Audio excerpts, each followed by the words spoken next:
Kung meron kang sari-sari store o balak mo magsimula, this video is for you. Marami kasing nagsisimula ng tindahan na walang clear game plan. As in, bili lang ng paninda, bukas na agad, tapos bahala na si Batman.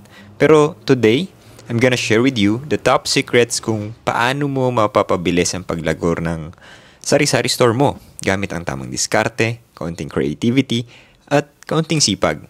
And the best part, lahat ng tips dito, low cost and super doable, even if maliit pa lang ang puhunan mo. So if you're ready to start treating your store like a side hustle and start running it like a real business, let's go. And don't forget, if gusto mong matuto pa ng iba pang negosyo at money tips, para sa mga Pinoy, you can join our online community. Bisitahin mo lang philmentors.com/free. Libre to at paniguradong sulit. Let's start with the first secret. Alright, secret number 1, location is everything. Alam mo yung kasabihang build it and they will come? Well, not true kung ang tindahan mo ay nasa sulok ng mundo na walang tao. Kung gusto mo kumita ng mabilis, dapat nasa tamang pwesto ka. Yung tipong kahit hindi mo bantayan, may dumadaan na customers. Parang passive traffic. Yung mga ideal na locations, malapit sa tricycle terminal, katabi ng eskwelahan, tabi ng apartment complex o boarding house. O kahit sa tapat lang ng kanto na maraming dumadaan. Before ka magtayo, mag-expand, do a mini location audit. Spend at least 2 to 3 days observing foot traffic. Tingnan mo kung ilan ang dumadaan kada oras at anong oras sila madalas. This one, simple step can literally 5 times your sales. Kasi kung maraming tao, mas maraming chance na may bibili.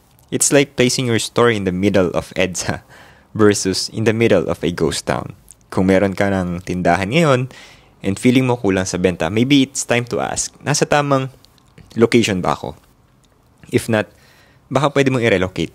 Or better yet, bring the visibility to your store through signage, lights, or services na magdadala ng tao sa'yo. Remember, location is your invisible salesman. Kung maganda ang location mo, kahit hindi ka magaling magbenta, kikita ka pa rin.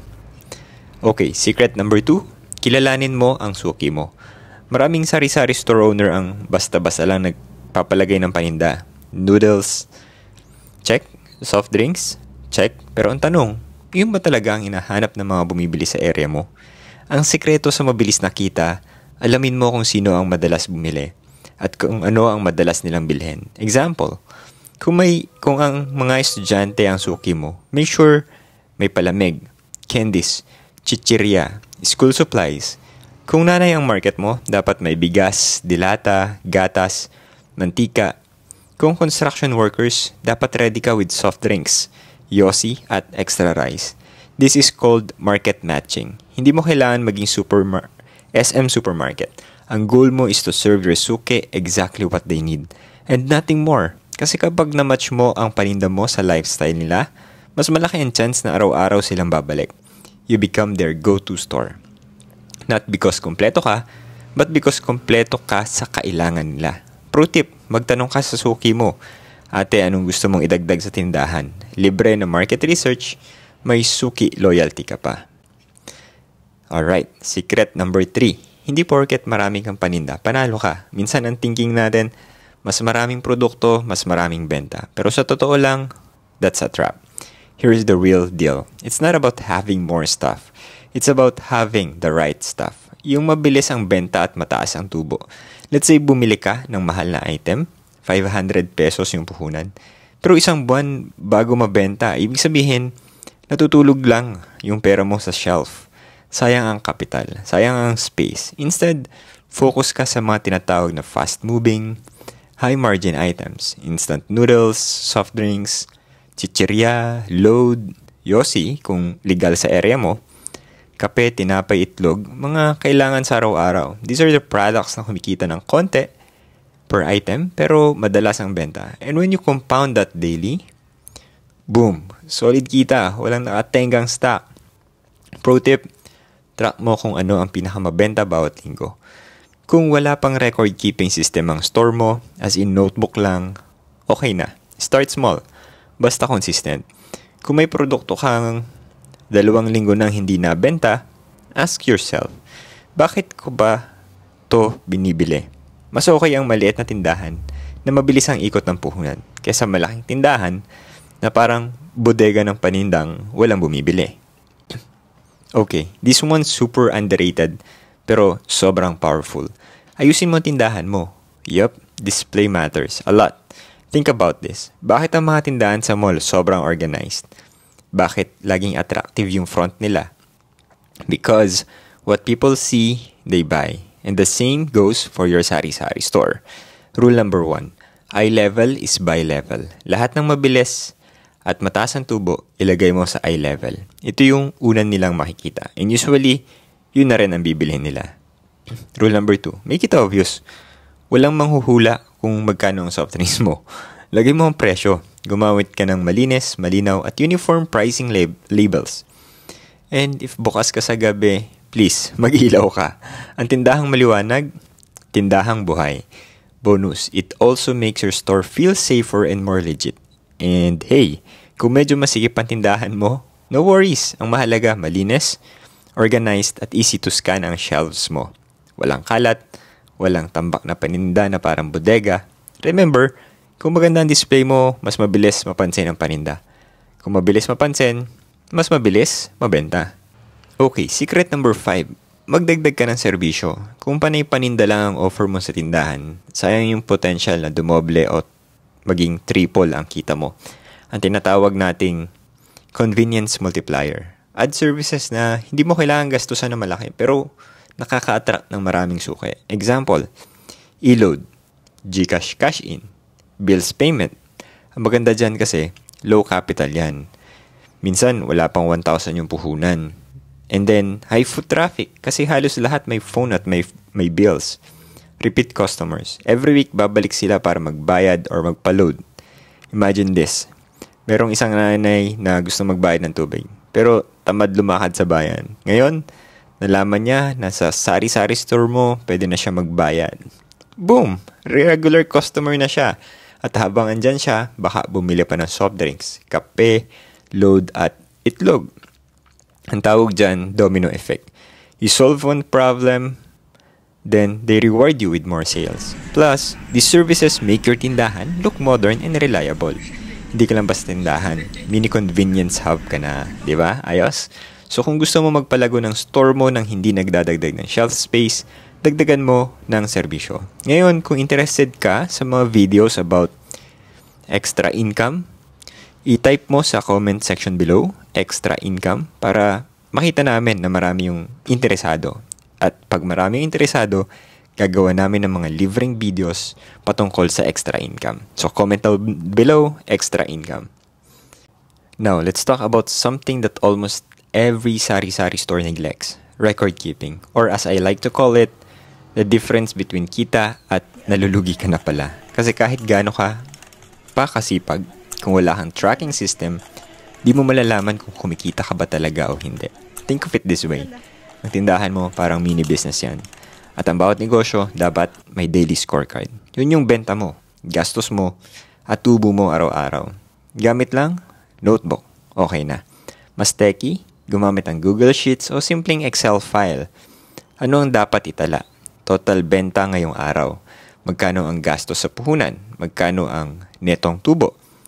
At kung meron kang mangutang na nadagdag, bakit ito importante? Kasi dito mo makikita kung alin ang panalong produkto at alin ang laging lugi. Kung meron kang 5 produkto na mabenta, pero malitang kita, baka pwede mo na silang palitan ng mas profitable.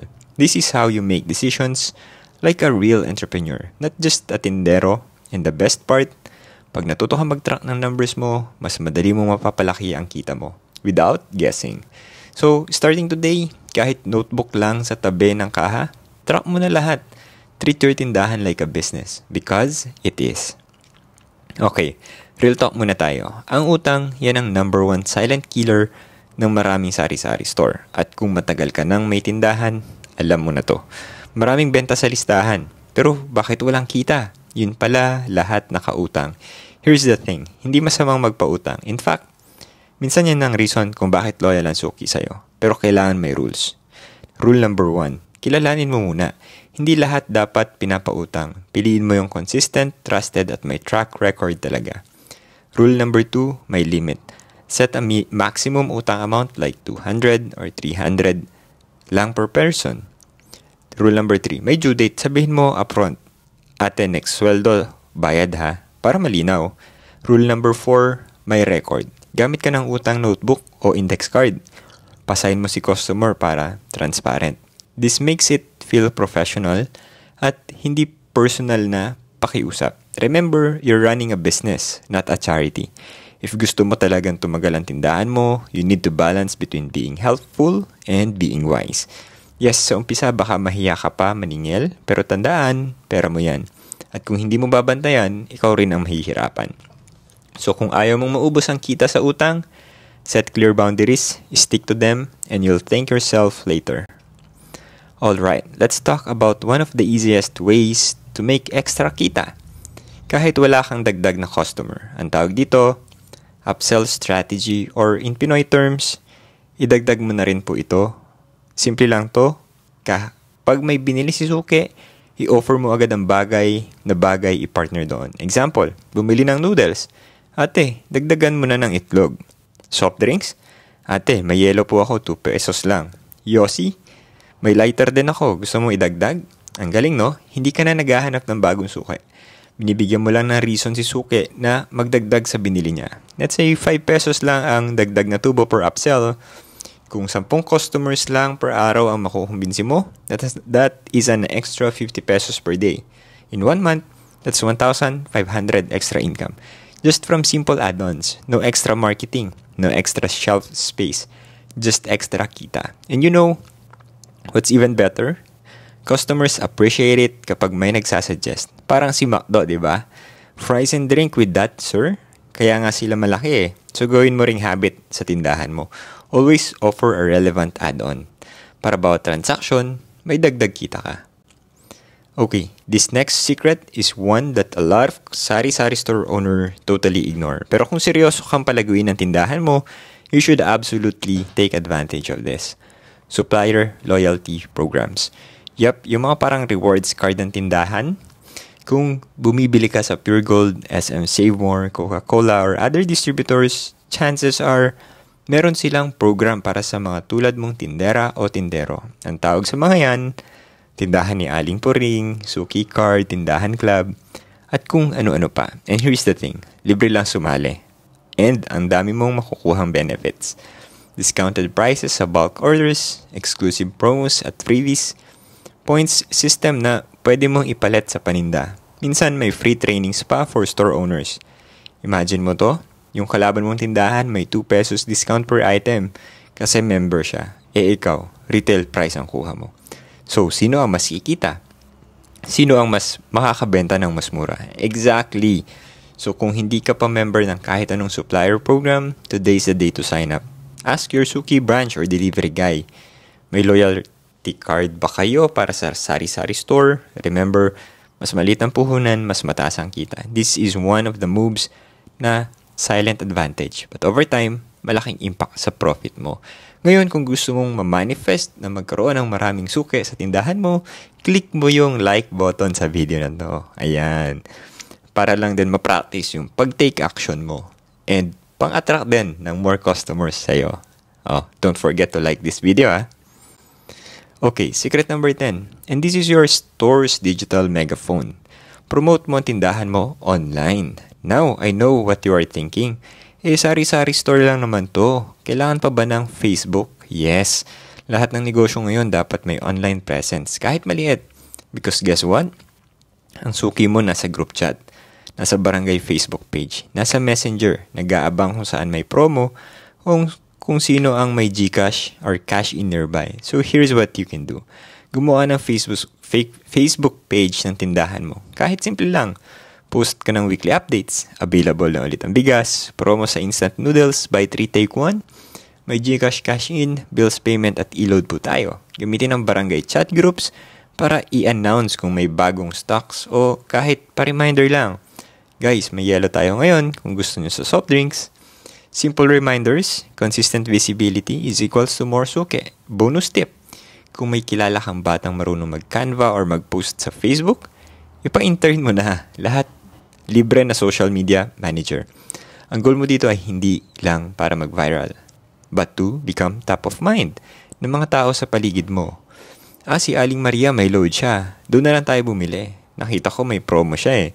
Because in this day and age, visibility is profitability. Alright, ito na ang bonus tip. At kung seryoso ka talagang palaguin ang sari-sari store mo, don't forget to subscribe this channel, Phil Mentors. Alright? Gagawa tayo ng mga libreng contents pa, kagaya nito. This mindset shift will change the game for you. Think like a mini convenience store. Kasi ang problema ng maraming tindahan, they treat it like panandaliang sideline lang. Yung parang bahala na kung may kita, basta may tinda. Pero ang mga nagtatagumpay, they treat their tindahan like a legitimate business. And here's how you do it. Be the solution to your neighborhood's everyday problems. Hindi lang basta nagbebenta, nagpapadali ka ng buhay. Gusto ng kapitbahay mo, magbayad ng bills. May service ka. Nagmamadaling nanay, kailangan ng itlog, mantika at bigas. Kumpleto ka. May estudyanteng walang baon, may tingi ka ng biskwit at juice. You don't need to be the biggest store, you just need to be the most reliable one. And when people trust you to solve their everyday needs, you become essential. Hindi ka na basta tindahan. You become part of their daily routine. That's how you win, and that's how you grow. Mabilis, steady, at long term. So there you have it. 10 sari-sari store secrets plus 1 powerful bonus tip para tulungan kang palaguin ang negosyo mo, mabilis at matalino. Alam mo, hindi mo kailangan ng milyon-milyong puhunan or sobrang daming paninda para kumita ng malaki. Ang kailangan mo lang ay tamang diskarte, konting system at consistency syempre araw-araw. So ito yung recap or summary. Number 1, ayusin ang location. Alamin ang suki mo. Focus sa mabenta at mataas ang tubo. Magdagdag ng serbisyo, track mo ang kita, limitahan ang utang, at mag-post online para makilala ka. Treat your stores like a real business and it will start paying you like one. You don't need to be perfect. You just need to keep improving every week. If gusto mong matuto pa ng ganitong klaseng diskarte, may free gift kami para sa'yo. I-access mo ang Filipino Wealth Starter Kit. Pwede mo ring ma-download. Punta ka lang sa philmentors.com/free. Mag-upload kami dyan. May mga budget templates, bonus negosyo tips. Ina-update namin yan. Libre to. Walang bayad. And it's my way of helping you grow your income, your business, your investment, and live your best life. And if you found this video helpful, syempre, huwag mong kalimutang i-like yung video, mag-subscribe, at hit mo yung notification bell para pag available na yung next free video, ma-notify ka. And share mo din to sa mga kaibigan mo, sa partner mo, sa family mo, or yung mga kasosyo mo sa negosyo mo na sari-sari store. This is Phil Mentors reminding you na kahit maliit ang simula mo, malaki ang pwedeng marating ng taong may tamang mindset at diskarte. See you in the next one.